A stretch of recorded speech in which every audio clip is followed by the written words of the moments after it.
அக்கா அண்ணாவுக்கு ஜூஸ்ல மிளகாத்தூள் கலந்து கொடுங்க சொல்லிட்டீங்க, செஞ்சிருவோம். இது ஜூஸ், இது மிளகாத்தூள் எடுத்தாச்சு.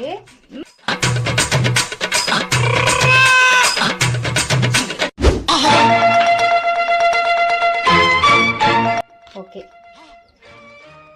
ஜூஸ் மிளகாத்தூள் கலந்தாச்சு. அண்ணா எங்கன்னு தெரியுங்களா? இதோ அண்ணா இங்கதான் இருக்காரு. இதோ உங்களுக்காக சொல்லுங்க. இதோ உங்களுக்காக. உங்களுக்காக அடி வாங்குறதுக்கு நான் இருக்கேன்ல. புழுக்கம்னா பொங்கிரு.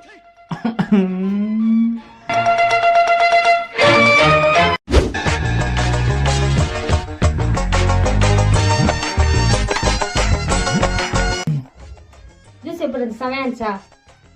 தயவு செஞ்சு யாரும் இதை ட்ரை பண்றாதீங்க. அதாவது ஃபிஷ்ஷுங்கிறது எவ்வளோ டேஸ்டா இருக்கு, அதோட டேஸ்டே மாறிடுச்சு. காரமா இருக்கு.